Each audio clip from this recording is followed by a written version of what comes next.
Nagsimula na nga ang pag-aaral ni Erna sa Abra, at alam naman natin lahat na Ilocano ang gamit na lingwahe sa lugar.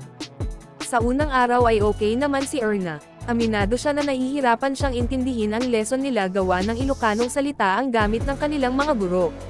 Saad ni Marjorie na nandyan naman siya na handang e-guide si Erna, ganon na ganon din si Marjorie nung una, walang naiintindihan. Pero pagkalipas ng ilang buwan, kahit papaano ay may naiintindihan na siya. Matalinong bata si Erna, kaya niyang makipagsabayan sa mga batang Abra. Katunayan, sa first day of school pa lang nila ay tinawag na siya ng kanilang guro para pasagutan.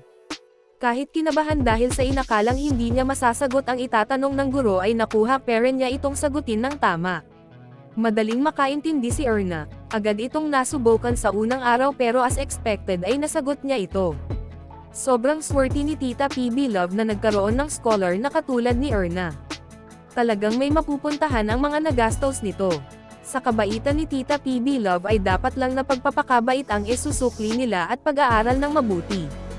Sa ngayon ay okay pa si Erna sa pinapasukan nitong school, sana tuloy-tuloy na ito, hindi makakaramdam ng lungkot at hindi magpapadaig sa kaba. Wala din dapat ipag-alala sa kaligtasan nila papunta at pauwi galing sa school, dahil hindi sila naglalakad o nagko-commute. Hatid sundo sila ng driver ni Tita PB Love na si Tirso. Natutunan na rin nilang magmano sa kung sinong mas matanda sa kanila na madadatnan sa bahay. Talagang isinapuso ang pangangaral ni Tita PB Love sa kanila na ugaliing magmano sa mga nakakatanda. Pagka-uwi ni Marjorie at Erna sa bahay agad silang nagmano kay Ate Belen at Mamang, may tinanong si Mamang sa kanila, at sumagot naman sila na hindi nakatingin kay Mamang.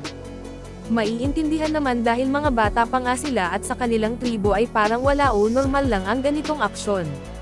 Sana balang araw kapag tinatanong o kinakausap sila ng mas nakakatanda ay sumagot sila na nagkataon ang atensyon, kasi yun ang tama.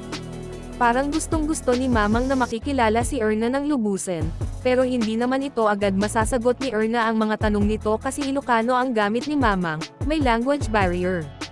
Kitang-kita mo talaga ang determinasyon ni Erna, kahit ilang araw pa lang sa lugar ay comfortably na siya, laging nakangiti, sobrang saya pa kausap, lumilitaw yung ganda pag tinalian yung buhok niya pero mas gaganda pa sana ito kung paputulan talaga.